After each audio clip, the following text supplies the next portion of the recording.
കുന്നംകുളവും വയനാടും തമ്മിലുള്ള അകല അടുപ്പങ്ങളൊന്നും ഗ്യാലറിയിലിരുന്ന് കളി കാണുന്ന ആളുകളെ സംബന്ധിച്ചിടത്തോളം വിഷയമല്ല. പക്ഷെ ആ കാഴ്ചക്കാരുടെ വേഷത്തിലും സംസ്കാരത്തിലും അവരുടെ വിശ്വാസത്തിലുമൊക്കെ ഇടപെടുകയും അതിനെതിരെ കൂടിയുള്ള വെറുപ്പും വിദ്വേഷവും ഈ വിടവിലൂടെ ഒളിപ്പിച്ചു കടത്താൻ ശ്രമിക്കുകയും ചെയ്യുമ്പോഴാണ് ഗ്യാലറിയിൽ ഇരിക്കുന്നവർക്ക് ഗ്രൗണ്ടിലേക്ക് ഇറങ്ങേണ്ടി വരുന്നത്. അക്കൂട്ടത്തിലൊരു പരിപാടിയാണ് KM ഷാജി ഇപ്പോൾ നിർബാധം നടത്തിക്കൊണ്ടിരിക്കുന്നത്. തന്റെ മനസ്സിലുള്ള വഹാബിയത്ത്, സുന്നി വിരുദ്ധത പല ശൈലിയിലും സ്വഭാവത്തിലും ധ്വനികളിലുമായി പുറത്തെടുക്കുകയാണ് ഈ വിടവിലൂടെ, ഈ വിഭാഗീയതയിലൂടെ KM ഷാജി ചെയ്തുകൊണ്ടിരിക്കുന്നത്. അതിലൊന്നാണ് മുസ്ലിം പണ്ഡിതന്മാരുടെ തലപ്പാവ് ഇസ്ലാമികമായ സംസ്കാരവും സുന്നത്തുമായി അവർ ഉപയോഗിക്കുന്നത്. ഇതൊക്കെ കേവലം ഉപജീവനത്തിനുള്ള മാർഗങ്ങളാണ് എന്ന പണ്ഡിത വിരോധം വിസർജിക്കുന്ന വഹാബി പൗരോഹിത്യം പറഞ്ഞുകൊണ്ടിരിക്കുന്ന അതേ വാദം ഈ വിഭാഗീയതകൾക്കിടയിൽ KM ഷാജി പുറന്തള്ളുകയാണ്. അതാവണമെങ്കിലും പിന്നെ അതാവൂല. എന്താ കാര്യം എന്ന് പറഞ്ഞാൽ അതായാൽ പിന്നെ തലേക്കെട്ടടക്കമുള്ള പലതും അഴിക്കേണ്ടി വരും. അപ്പൊ നഷ്ടം ഭയങ്കരമാണ്. അപ്പൊ തലപ്പാവ് കെട്ടുന്നത്,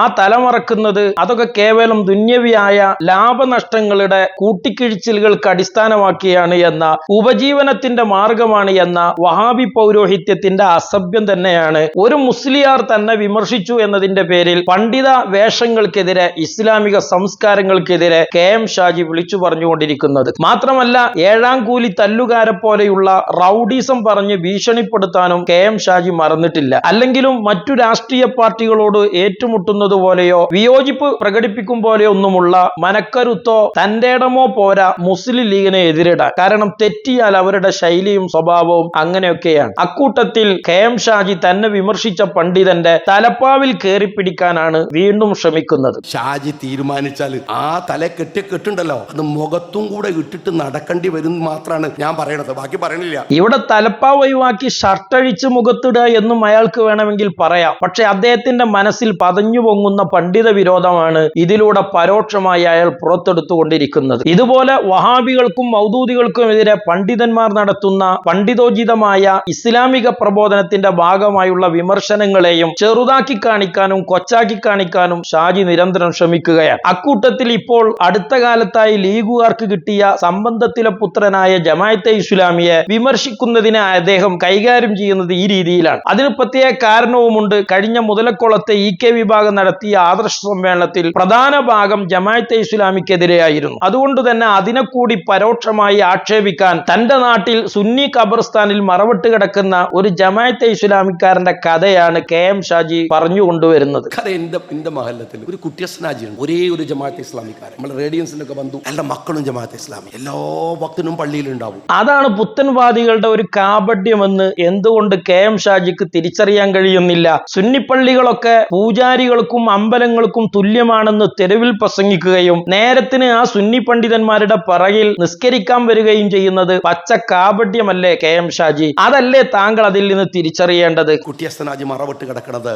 ഞങ്ങളുടെ മഹല്ലത്തിൽ എന്റെ വാപ്പ ആ പള്ളിയുടെ സെക്രട്ടറിയും അതിനേക്കാൾ വലിയ പണ്ഡിതരും മരിച്ചു കിടക്കുന്ന അതേ ഖബർസ്ഥാനിൽ. ഗതികേട് കൊണ്ടാണ് മൗദൂദികൾ അവിടെ വരുന്നത്. അതുകൊണ്ട് തന്നെയാണ് അവരവിടെ മറവ് ചെയ്യുന്നത്. അല്ലാതെ എന്ത് ചെയ്യും KM ഷാജി? ഗതികേട് കൊണ്ട് അവർ സുന്നി ഖബർസ്ഥാനിൽ വരുന്നുണ്ട്, ഗതികേട് കൊണ്ട് അവർ സുന്നി പെൺകുട്ടികളെ കെട്ടുന്നുണ്ട്, സുന്നികൾ അറുത്ത് തിന്നുന്നുണ്ട്. തെരുവിൽ വന്ന് അവർ അമ്പലത്തിലെ പൂജാരിയെ പോലെയാണ് എന്ന് പച്ച തോന്നിവാസം വിളിച്ചു കൂവുന്നുണ്ട്. ഈ വൈരുദ്ധ്യത്തെ വാതൊടാതെ വിഴുങ്ങാൻ മുസ്ലിമീങ്ങൾ എല്ലാവരും തയ്യാറാകണമെന്നാണോ ഈ ഗീർവാണത്തിലൂടെ KM ഷാജി പഠിപ്പിക്കാൻ ശ്രമിക്കുന്നത്? എത്ര വിശാലമായ ഒരു സിസ്റ്റമാണ് നമുക്കുള്ളത്. അവൻ മുജാഹിദാണ്, ഈ പള്ളിയിൽ ഖബറടക്കില്ലെന്ന് ഈ ഏതെങ്കിലും മഹല്ലത്തുകാരൻ പറയുന്നുണ്ടോ? അത് പറയാൻ അതിന് ചില പരിമിതികൾ ഈ രാജ്യത്തിന്റെ നിയമങ്ങൾക്കുള്ളിലുണ്ട്. മാത്രമല്ല, മുജാഹിദും ജമാഅത്തെ ഇസ്ലാമിയും കാഫിറാണ് എന്ന് ഇവിടെ സുന്നി പണ്ഡിതന്മാർ പറയുന്നുമില്ല. അത്തരം ചില സാങ്കേതികവും മതപരവുമായ ന്യായങ്ങളുടെയൊക്കെ പിൻബലത്തിലുള്ള കാര്യം മാത്രമാണത്. അതിനർത്ഥം വഹാബി മൗദൂദികളുടെ മതവിരുദ്ധത ഈ സമൂഹത്തെ ബോധ്യപ്പെടുത്തേണ്ട എന്നല്ല. അവിടുത്തെ ഉലമാക്കൾ, അവിടുത്തെ ഉമറാക്കൾ,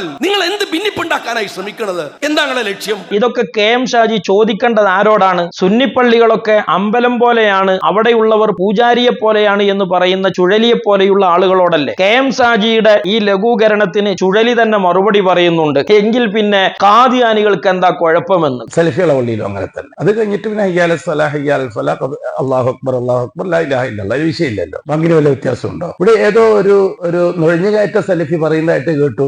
ബാങ്ക് കേട്ട് അങ്ങ് കയറുക നിൽക്കാന്നല്ലാതെ അത് കുത്തിവെച്ചയക്കുന്ന പള്ളിയാണോ, നേർച്ചയിക്കുന്ന പള്ളിയാണോ, ഹോമം നടത്തുന്ന പള്ളിയാണോ നോക്കേണ്ട ആവശ്യമുണ്ടോ? ഞങ്ങൾക്ക് ആദ്യം അതിന്റെ പള്ളിയിലൊന്നും കയറിയാ പോരെ. അത് മാത്രം പറ്റൂല, ഇത് പറ്റും. എന്ത് ന്യായ? KM ഷാജി മൗദൂദിയെ മറവ് ചെയ്ത ഖബർസ്ഥാന്റെ കഥ പറഞ്ഞു കൊടുക്കേണ്ടത് സുന്നി പണ്ഡിതരോടല്ല, അത് സാക്ഷാൽ ചുഴലി അടക്കമുള്ള വഹാബി പൗരോഹിത്യത്തോടാണ്. മാത്രമല്ല സുന്നികൾക്ക് അവർ ഇസ്ലാമിന്റെ പുറത്തായ കുഫറിലാണ് എന്ന വാദവുമില്ല. എന്നാൽ വഹാബി മൗദൂദികൾക്ക് തിരിച്ച് ഇങ്ങോട്ട് അങ്ങനെ വാദമുണ്ട് താനും. മൗദൂദികളെയും വഹാബികളെയും സുന്നി ഖബർസ്ഥാനിൽ മറവ് ചെയ്യുന്നത് കൊണ്ട് അവർക്കെതിരെ പറഞ്ഞുകൂടാ, പറയുന്നതൊക്കെ ഭിന്നിപ്പിക്കലാണ് എന്ന ഈ ബോധോദയം, ഈ വെളിപാട് KM ഷാജിക്ക് എന്നു മുതലാണ് ഉണ്ടായത്? ഖബർസ്ഥാനിൽ സുന്നികളുടെ കൂടെ മൗദൂദികളുണ്ട് എന്ന് വിളിച്ചു പറയുന്ന KM ഷാജി തന്നെയാണ് നിയമസഭയിലേക്ക് പോകാൻ മൗദൂദികളുടെ ഒത്താശ പാടില്ല എന്ന് ഒരു കാലത്ത് ഈ തെരുവിൽ വിളിച്ചു കൂവിയത്. അത് KM ഷാജി മറന്നാലും മലയാളികൾക്ക് മറക്കാൻ കഴിയും. കേരളത്തിന്റെ നിയമസഭയുടെ അകത്തുണ്ട് സഖാബ് പിണറായി, സഖാബ് കൊടിയേരി, സഖാബ് P ജയരാജ. നിങ്ങൾ മനസ്സിലാക്കിക്കോ, സമുദായത്തിനകത്തുള്ളവരോട് ചോരമണക്കുന്ന കത്തിയുമായി നടക്കുന്ന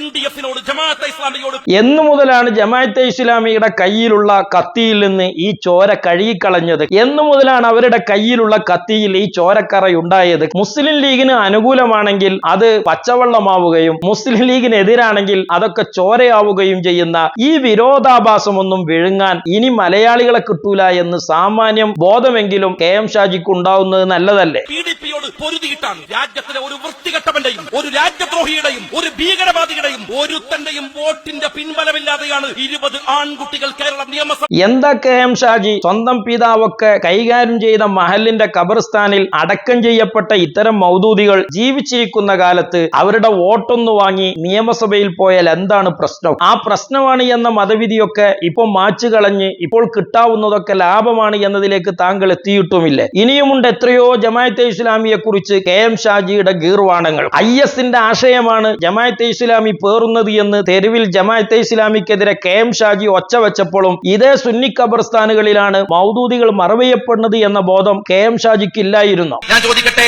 IS-നടക്കം ലോകത്ത് IS എന്നതിന്റെ നിർവചനം എന്താണ്? ഇസ്ലാമിക് സ്റ്റേറ്റ് എന്നാണ്. എന്ന് വെച്ചാൽ ഇസ്ലാമിക ഭരണകൂടമാണ്. അത് തന്നെയല്ലേ മൗലാന മൗദൂദി സാഹിബ് പറഞ്ഞത്? മതരാഷ്ട്രവാദം എന്നത്, ഇസ്ലാമിക രാഷ്ട്രം എന്ന് പറയുന്നത്, ഈമാൻ പൂർത്തിയാവണമെങ്കിൽ, ഇസ്ലാം കാര്യങ്ങൾ പൂർത്തിയാവണമെങ്കിൽ, ഇവിടെ മരിച്ചുപോയാൽ സ്വർഗത്തിലെത്തണമെങ്കിൽ ഇസ്ലാമിക രാഷ്ട്രം ഉണ്ടായാലേ പറ്റൂ എന്ന് പറഞ്ഞത് ആരാണ്? ഞാൻ ബഹുമാന്യനായ മുഖ്യമന്ത്രിയോട് പറഞ്ഞു, സൗദി അറേബ്യയിലെ പാഠപുസ്തകങ്ങളിൽ നിന്നും ലൈബ്രറികളിൽ നിന്നും എടുത്തു കളയപ്പെടുന്ന പുസ്തകങ്ങൾ ഉണ്ട്. വ്യാപകമാണ്. മൗലാന മൗദൂദിയുടെ പുസ്തകങ്ങൾ സൗദിയിലെ എല്ലാ ലൈബ്രറികളിൽ നിന്നും എടുത്തു കളഞ്ഞു. സൗദിയിൽ നിന്ന് മൗദൂദിയുടെ ബുക്കൊക്കെ ഒഴിവാക്കുമ്പോഴും IPH-കാരന്റെ ബുക്ക് സ്റ്റാളിൽ ആ പുസ്തകങ്ങൾ യഥേഷ്ടമുണ്ട് എന്ന് KM ഷാജി പരിതപിക്കുന്നുമുണ്ട്. കേരളത്തിൽ യഥേഷ്ടം വിൽക്കപ്പെടുകയാണ്. എന്താ പുസ്തകം എന്ന് വെച്ചാൽ മൗദൂദി സാഹിബ് എഴുതിയ പുസ്തകമാണ്. മുർത്തത്തിനെ വധിക്കണം എന്ന് പറയുന്ന ഒരു പുസ്തകമുണ്ട്. ഞാൻ അതിന്റെ പരിഭാഷ മുഴുവൻ പൂർത്തീകരിച്ചു. അത് ഇറങ്ങേണ്ടത് ആവശ്യമുണ്ട്. എവിടെയാണ് IS എന്ന് പറയുന്നത് കോൺസെൻട്രേറ്റ് ചെയ്ത പോയിന്റ് എന്ന് നിങ്ങൾക്ക് മനസ്സിലാവണമെങ്കിൽ നിങ്ങളത് വായിക്കണം. മനുഷ്യത്വ വിരുദ്ധതയുടെ മുഴുവൻ അംശങ്ങളും വലിച്ചെടുത്ത് പുറത്തിട്ട് കൊടുത്തിട്ട് നിങ്ങൾ വായിക്കോന്ന് പറയാം. എന്നിട്ട് ഇബിലിസ് മാറിക്കണമാരി കുറച്ച് ദൂരെ മാറി നിന്നിട്ട് ഞങ്ങളൊന്നുമില്ലേ, ഞങ്ങൾ കണ്ടോ സാധുക്കൾ. നിങ്ങൾ സാധുക്കളായിട്ട് വല്ല കാര്യമുണ്ടോ? ഈ ആശയം മുഴുവൻ തീയല്ലേ? ഈ ആശയം മുഴുവൻ മതവിരുദ്ധതയല്ലേ? ഈ ആശയം മുഴുവൻ മാനവികതക്കെതിരല്ലേ? ഇതൊക്കെ KM ഷാജി പറയുമ്പോഴും കേരളത്തിൽ ജമാഅത്തെ ഇസ്ലാമിക്ക് ഖബർസ്ഥാൻ ഇല്ലാത്ത സ്ഥലങ്ങളിൽ സുന്നി ഖബർസ്ഥാനിൽ തന്നെയായിരുന്നു മൗദൂദികൾ മറവ് ചെയ്യപ്പെട്ടിരുന്നത്. അന്നൊന്നും ഈ ഗീർവാണങ്ങൾ വിഭാഗീയതയാണ്, ഇതൊക്കെ അനൈക്യമാണ് എന്ന യാതൊരു ചിന്തയും KM ഷാജിക്കില്ലായിരുന്നു. ആരെയാണ് ഷാജി താങ്കളൊക്കെ ഈ പൊട്ടീസാക്കാൻ നോക്കുന്നത്? എന്നാൽ ഇങ്ങനെയൊക്കെ ജമാഅത്തെ ഇസ്ലാമിക്കെതിരെ പ്രസംഗിച്ച KM ഷാജി ഇപ്പൊ ജമാഅത്തെ ഇസ്ലാമിക്കെതിരെ ഇങ്ങനെയൊക്കെ സംസാരിക്കുമോ എന്ന് ചോദിച്ചാൽ മൗനമാണ് അതിന് ഉത്തരം. എന്തൊരു വലിയ ഡയലോഗാണ് തന്നെ പൊക്കിക്കൊണ്ട് KM ഷാജി പറയുന്നത്. ഞാൻ എവിടെയും വോട്ടും നഷ്ടവും നോക്കാതെ എതിർക്കേണ്ടതിനെ എതിർക്കും, പറയേണ്ടതിനെ പറയുമെന്നൊക്കെ പറയുന്ന KM ഷാജി നടത്തിയ ചില ഡയലോഗുണ്ട്. NDF-നെതിരെ ശക്തമായ എതിർപ്പ് പ്രസംഗിച്ചുകൊണ്ട് ഞാൻ നടന്നു തെരഞ്ഞെടുപ്പ് കാലത്ത് എന്നൊക്കെ KM ഷാജി തള്ളുന്നുമുണ്ട്. NDF അതിന്റെ ശക്തി പ്രാപിക്കുന്ന കാലമാണ്. ഒരു മടിയുമില്ലാതെ സംസാരിക്കണം. ഞാൻ പറഞ്ഞു വരാലോ, തിരുവനന്തപുരത്തേക്ക് കൊല്ലത്തേക്കുള്ള ടിക്കറ്റ് എടുത്ത് റെയിൽവേ സ്റ്റേഷനിലേക്ക് ബാഗ് ഒരുക്കി നിൽക്കുകയാണ്. NDF-നെതിരെ STPI-ക്കെതിരെ താങ്കൾ എവിടെയും ഇപ്പോൾ പ്രസംഗിക്കാൻ പോകും ഷാജി. കാരണം അവരെ കൊണ്ട് താങ്കൾക്കിപ്പോ താങ്കളുടെ ബാലറ്റ് പെട്ടിയിൽ ലാഭനഷ്ടങ്ങൾ നോക്കിയാൽ നഷ്ടമാണ് കൂടുതലുള്ളത്. അതുകൊണ്ട് പണ്ട് ജമാഅത്തെ ഇസ്ലാമിക്കെതിരെ നടത്തിയ ഉറഞ്ഞുതുള്ളലുകളെല്ലാം NDF-നെതിരെ STPI-ക്കെതിരെ താങ്കൾ ഇപ്പോൾ നടത്തും. പക്ഷെ അത് എത്ര കാലം ഉണ്ടാകും? ജമാഅത്തെ ഇസ്ലാമിയെ പോലെ ഒരു ഘട്ടത്തിൽ അത് എടുത്തു വെക്കില്ല താങ്കൾ എന്നതിന് എന്ത് ഗ്യാരണ്ടിയാ ഉള്ളത്? എല്ലാവരും എന്നോട് പറഞ്ഞു, ഇപ്പം തെരഞ്ഞെടുപ്പ് സമയമല്ലേ, ഒന്നും സംസാരിക്കണ്ട, വിട്ടേക്കും. ഞാൻ പറഞ്ഞു അങ്ങനെയില്ല, SKSന്റെ പരിപാടിയല്ലേ, സംസാരിച്ചു പോകാം. ഇത്രയൊക്കെ വലിയ ധീരനും ശൂരനുമാണെങ്കിൽ ഈ വരുന്ന നിയമസഭയും പഞ്ചായത്തും കഴിയുന്നത് വരെ ജമാഅത്തെ ഇസ്ലാമിയെ കുറിച്ച് മൗദൂദിയാണ് IS-ന്റെ തലച്ചോറ്, ജമാഅത്തെ ഇസ്ലാമിക്കാർ മാനവിക വിരുദ്ധരാണ് എന്നൊക്കെയുള്ള വലിയ വായിലെ വർത്താനം കുറച്ചു കാലം ഒന്ന് കേരളത്തിൽ പറഞ്ഞു നടക്കാൻ തന്റെ ഇടമുണ്ടോ KM ഷാജി? ഇതൊക്കെ ആർക്കാ തിരിയാത്തത്? രാഷ്ട്രീയമായ ഇത്തരം ചെപ്പടി വിദ്യകൾ പോലെ മതപരമായ കാര്യങ്ങൾ കൈകാര്യം ചെയ്യാൻ കഴിയുമെന്നാണോ താങ്കൾ കരുതുന്നത്? ഇനി ഇതുമാത്രമല്ല, ജമാഅത്തെ ഇസ്ലാമിക്കും മുജാഹിദിനുമെതിരെ നടത്തുന്ന ആദർശ സമ്മേളനങ്ങളും KM ഷാജിയെ വല്ലാതെ വിറളി പിടിപ്പിക്കുന്നുണ്ട്. ഈ അടുത്ത ദിവസം കോഴിക്കോട് ഒരു വിഭാഗം സുന്നികൾ നടത്തിയ സമ്മേളനത്തിൽ ജമാഅത്ത് മുജാഹിദിനെതിരെ നല്ല പ്രഭാഷണങ്ങൾ നടത്തിയ പശ്ചാത്തലത്തിൽ അതിനെതിരെയുള്ള അസ്വസ്ഥത പ്രകടിപ്പിക്കാൻ ചില ചപ്പടി വിദ്യയാണ് KM ഷാജി പുറത്തെടുക്കുന്നത്. കോഴിക്കോട് ഈ അടുത്ത ദിവസം യുക്തിവാദികൾ വലിയ സമ്മേളനം നടത്തിയിട്ട് അതിനുശേഷം ഒരു ആദർശ സമ്മേളനം നടത്തുമ്പോൾ അവിടെ ആർക്കെതിരാ പ്രസംഗിക്കണ്ടേ എന്ന ചോദ്യമൊക്കെയാണ് വലിയ വായിൽ KM ഷാജി വിളിച്ചു കൂവുന്നത്. നിങ്ങൾ മനസ്സിലാക്കണം, എന്താണ് സ്നേഹമുള്ളവരെ ആദർശ സമ്മേളനം. ലാ ഇലാഹ ഇല്ലല്ലാഹ് വ മുഹമ്മദുർ റസൂലുള്ളാഹ് അഷ്ഹദു അൻ ലാ ഇലാഹ ഇല്ലല്ലാഹ് വ അഷ്ഹദു അന്ന മുഹമ്മദുർ റസൂലുള്ളാഹ്. KM ഷാജി, താങ്കൾ ഈ പറഞ്ഞ വാചകങ്ങൾ ഉണ്ടല്ലോ, ആ വാചകങ്ങളിൽ തന്നെ സുന്നികളും അസുന്നികളും രണ്ട് ചേരിയിലാണ്. ഞങ്ങളുടെ ഷഹാദത്ത് കലിമയിലെ അള്ളാഹു രൂപഭാവങ്ങളില്ലാത്ത, സൃഷ്ടികളോട് സാദൃശ്യങ്ങളില്ലാത്ത അള്ളാഹുവാണ്. വഹാബികളുടെ ദൈവം ആഴ്ചയിൽ മാറിക്കൊണ്ടിരിക്കുന്ന ഒരു പ്രതിഭാസമാണ്. ഞങ്ങൾ ഷഹാദത്ത് കലിമയിൽ പറയുന്ന പ്രവാചകൻ മനുഷ്യരിൽ നിന്ന് വ്യത്യസ്തനായ അസാധാരണ മനുഷ്യനാണ്. വഹാബികൾക്ക് കേവലം മുക്കത്ത മുഹമ്മദ് പോലെ ഒരു മനുഷ്യൻ മാത്രമാണ് മുഹമ്മദ് നബി സല്ലല്ലാഹു അലൈഹി വസല്ലം. ഇതിലടക്കം ഞങ്ങൾ വ്യത്യസ്തരാണ്. ഞങ്ങൾ രണ്ടു ചേരിയിലാണ്. ഈ കലിമത്തു തൗഹീദിന്റെ പ്രചാരണമല്ലേ നമ്മൾ വിചാരിക്കുന്ന ആദർശ സമ്മേളനം? തീർച്ചയായും അത് തന്നെയാണ്. അതുകൊണ്ടാണ് ആ ഷഹാദത്ത് കലിമയുടെ പേരിൽ വൈകൃത വിശ്വാസങ്ങൾ പ്രചരിപ്പിക്കുന്ന വഹാബി മൗദൂദികൾക്കെതിരെ സുന്നി സമൂഹം പ്രബോധനം നടത്തുന്നതും പ്രസംഗിക്കുന്നതും. നിങ്ങൾക്ക് എല്ലാവർക്കും അറിയുമോ, കഴിഞ്ഞ 2-3 ആഴ്ചകൾക്ക് മുമ്പ് കോഴിക്കോട് നഗരത്തെ കയ്യിലെടുത്ത് യുക്തിവാദിയായ രവീന്ദ്രൻ അമ്മാനമാടി. അവിടെ കയറി ചെന്നുകൊണ്ട് അയാളുടെ കുന്നിക്കു പിടിക്കും വിധം തലപ്പാവ് ധരിച്ച സുന്നി പണ്ഡിതൻ ഇടപെടുകയും ചെയ്തിട്ടുണ്ട്. അതെന്തേ ബോധപൂർവം KM ഷാജി വിസ്മരിച്ചത്? അതൊരു തലപ്പാവുധാരിയായിരുന്നു എന്നതുകൊണ്ട് തന്നെ. എന്നാൽ അതൊരു വഹാബി ആയിരുന്നുവെങ്കിൽ അതിനെ വാനോളം പുകഴ്ത്താൻ KM ഷാജി സമയം കണ്ടെത്തുമായിരുന്നു. ഇസ്ലാമിക പ്രമാണങ്ങൾ വ്യാഖ്യാനിച്ചത് മുഴുവനും പുരുഷ മേധാവിത്വമുള്ള ശൈലിയിലും സ്വഭാവത്തിലുമാണ് എന്നും സ്ത്രീ വിരുദ്ധമാണ് എന്നും സംസാരിച്ച ഉദവിക്ക് അവാർഡും ദുന്യാവും കിട്ടിയത് ആഘോഷിച്ച KM ഷാജി യുക്തിവാദികളുടെ മടയിൽ ചെന്നുകൊണ്ട് അവരെ പ്രതിരോധിച്ച തലപ്പാവുധാരിയെ കുറിച്ച് മിണ്ടാൻ മറന്നുപോയി. ഇനി അദ്ദേഹം ചോദിക്കുന്നത്, അങ്ങനെ മുസ്ലിമീങ്ങൾക്കെതിരെ കൺഫ്യൂഷൻ ഉണ്ടാക്കിയ യുക്തിവാദി പരിപാടി കഴിഞ്ഞ് അവിടെ ആദർശ സമ്മേളനം നടത്തുമ്പോൾ ആർക്കെതിരെ സംസാരിക്കണമെന്നാണ്. ആരുടെ മനസ്സിലും സംശയങ്ങൾ ഉണ്ടാക്കുകയും കുഴപ്പമുണ്ടാക്കുകയും ചെയ്യുന്ന മഹാപ്രസംഗങ്ങൾ കോഴിക്കോട്, അത് കഴിഞ്ഞു വരുന്ന ആദർശ സമ്മേളനം ആർക്കെതിരെയാണ് നടത്തേണ്ടത്? അത് നടത്തേണ്ടത് മുസ്ലിം സമുദായത്തിൽ നിന്ന് ആ യുക്തിവാദത്തിലേക്ക് വഴിവെട്ടിക്കൊടുത്ത് എക്സ് മുസ്ലിമീങ്ങളെ സൃഷ്ടിക്കുന്ന വഹാബി മൗദൂദികൾക്കെതിരെ തന്നെയാണ്. അണുക്കളെ പ്രതിരോധിച്ചാലേ രോഗം അവസാനിപ്പിക്കാൻ കഴിയുള്ളൂ. പ്രതിരോധമില്ലാതെ രോഗത്തെ ഇല്ലാതെയാക്കാൻ കഴിയില്ല. യുക്തിവാദം എന്ന് പറയുന്ന അപകടത്തിലേക്ക് മുസ്ലിം സമുദായത്തിൽ നിന്ന് എക്സ് മുസ്ലിമീങ്ങളെ സംഭാവന ചെയ്യുന്നത് വഹാബി മൗദൂദികളാണ്. അവർക്കെതിരെ തന്നെയാണ് ആദ്യവും അവസാനവും സുന്നി പണ്ഡിതർ അവരുടെ പ്രബോധനം തിരിച്ചുവെക്കുക. എന്നാൽ ഇതൊക്കെ പറയുമ്പോൾ KM ഷാജി അറിയാതെ പോയത് അല്ലെങ്കിൽ ബോധപൂർവം വിസ്മരിച്ച മറ്റൊരു പരിപാടി കോഴിക്കോട്ടുണ്ടായിരുന്നു. ഇതേ യുക്തിവാദി പരിപാടി കഴിഞ്ഞ ആഴ്ചയാണ് ജിന്ന് മുജാഹിദുകൾ അതേ കോഴിക്കോട് പരിപാടി വെച്ചത്. എന്തായിരുന്നു അതിലെ വിഷയം? യുക്തിവാദികളായിരുന്നോ? അല്ല, യുക്തിവാദത്തിലേക്ക് മുസ്ലിമീങ്ങളെ തള്ളിവിടുന്ന പരിപാടിയായിരുന്നു അത്. അതിൽ പരസ്പരമുള്ള ചളിവാരിയെറിയലും അതുപോലെ സുന്നി സമൂഹത്തിനെതിരെ ശിർക്കാരോപണവുമായിരുന്നു നിർബാധം നടത്തിയിരുന്നത്. എന്തേ KM ഷാജി ആ ജിന്ന് മുജാഹിദുകൾക്കെതിരെ മൈക്ക് തിരിച്ചു വെച്ചുകൊണ്ട് നിങ്ങൾ ഇപ്പോൾ ഇതായിരുന്നോ പറയേണ്ടിയിരുന്നത്, യുക്തിവാദികൾക്കെതിരായിരുന്നില്ലേ എന്ന് ചോദിക്കാതിരുന്നത്? ഇതുകൊണ്ടാണ് ഗ്യാലറിയിൽ ഇരിക്കുന്നവർക്ക് ഗ്രൗണ്ടിൽ ഇറങ്ങേണ്ടി വരുന്നത്. ഇത്രയൊക്കെ പുകിലുണ്ടാകാനുള്ള കാരണം KM ഷാജി മഹാനായ സിദ്ദീഖ് റളിയല്ലാഹു അൻഹുവിനെ കുറിച്ച് ചില ഭീമാബദ്ധങ്ങൾ പറഞ്ഞു വെച്ചു എന്നതാണ്. അതൊക്കെ പറഞ്ഞ് അതിന്റെ പേരിൽ അദ്ദേഹത്തെ വിമർശിച്ചതിന്റെ പേരിലാണ് ഒരു സുന്നി പണ്ഡിതനെ കുതിര കയറാൻ അദ്ദേഹം ആവേശം കാണിച്ചത്. എന്നിട്ട് അദ്ദേഹം വളരെ നിഷ്കളങ്കമായി ചോദിക്കുന്നുമുണ്ട്, ഞാൻ എന്താണ് സിദ്ദീഖ് റളിയല്ലാഹു അൻഹുവിനെതിരെ സംസാരിച്ചത് എന്ന്. ഷാജി എവിടെയാണ് അബൂബക്കർ സിദ്ദീഖ് റളിയല്ലാഹു തആല അൻഹുവിനെയോ ഇബ്നു അബ്ബാസ് റളിയല്ലാഹു തആല അൻഹുവിനെയോ മാറ്റി പറഞ്ഞത്? എവിടെയാണ് മാറ്റി പറഞ്ഞത് എന്നറിയണമെങ്കിൽ കണ്ണടച്ചിരുട്ടാക്കാതെ ഈ വിഷയത്തിലെ വിവാദം ശ്രദ്ധിക്കണമായിരുന്നു. വേർതിരിച്ചത് അങ്ങനെ പറയാൻ അതിലൊരാൾ കോൺഗ്രസ്സുകാരനും മറ്റേ ആൾ കമ്മ്യൂണിസ്റ്റുകാരനും അല്ലല്ലോ. അങ്ങനെയൊന്നും ആകണ്ട ഷാജി. എന്നാലും സ്വഹാബികൾക്കിടയിൽ ചിലർക്ക് പ്രത്യേകതകളുണ്ട്, ശ്രേഷ്ഠതകളുണ്ട്, മറ്റു ചിലരക്കാർ. അതിനർത്ഥം പ്രതിപക്ഷവും ഭരണപക്ഷവും തമ്മിലുള്ള കൊമ്പുകോർക്കൽ അവർക്കിടയിലുണ്ട് എന്നല്ല. രാഷ്ട്രീയക്കാരനായ താങ്കൾക്ക് അതൊക്കെ അങ്ങനെ മനസ്സിലാക്കാനേ കഴിയുകയുള്ളൂ. ഞാനിനി പറഞ്ഞു പറഞ്ഞതിൽ എന്തെങ്കിലും ഉണ്ടോ വ്യത്യാസം? അത് തിരുത്തണ്ടേ? അത് തിരുത്തുകയും ആ വാചകങ്ങൾ കാണിക്കുകയും കേൾപ്പിക്കുകയും ചെയ്ത പരാമർശങ്ങൾ സോഷ്യൽ മീഡിയയിൽ ധാരാളം ഉണ്ടായിട്ടുണ്ട്.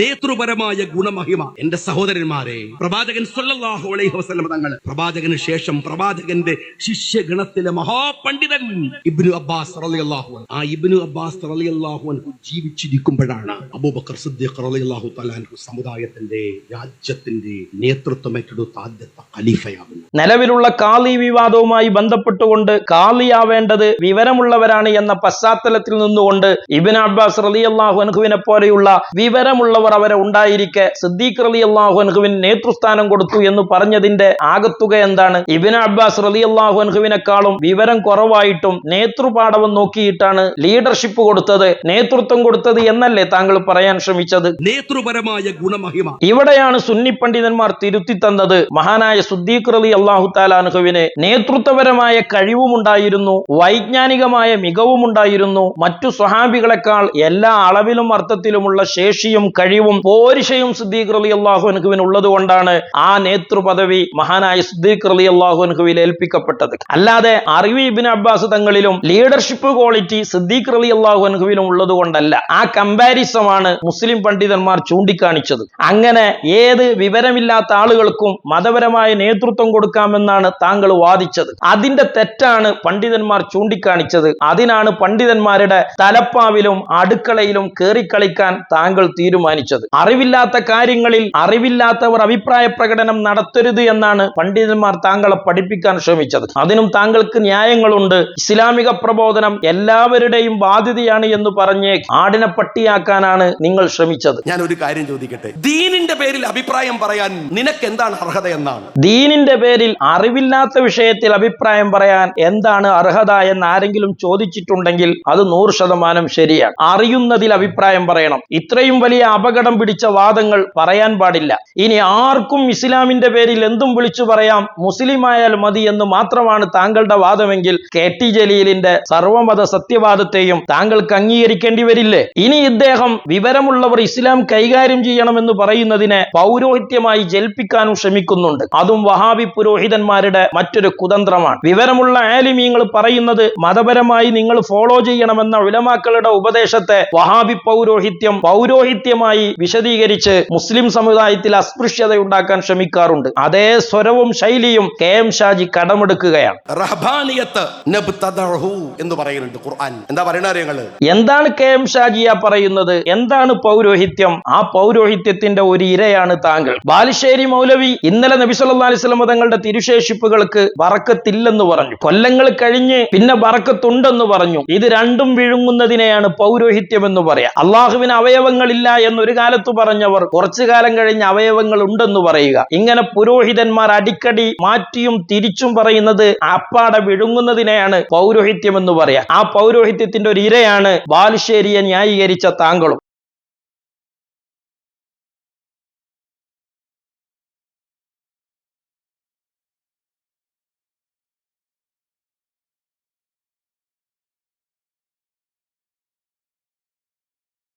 പൗരോഹിത്യത്തെ അവർ പടച്ചുണ്ടാക്കി. കുന്നംകുളത്തെ മൗലവിയോട് ഞാൻ പറയണത്, ഞാൻ പറഞ്ഞതുകൊണ്ട് ഈ വാക്ക് ഖുർആൻ അല്ലാതെ ആവില്ല. ഇത് വിശുദ്ധ ഖുർആനാണ്. ഇന്ന ആളുകൾക്ക് ഈ പണി ഏൽപ്പിച്ചു കൊടുത്തിട്ടില്ല, എന്നാൽ അത് അധികമായി ചെയ്യുന്നവരുണ്ടാവാം. അതവർ ചെയ്യുന്ന മഹത്തരമായ പ്രവർത്തനമാണ്.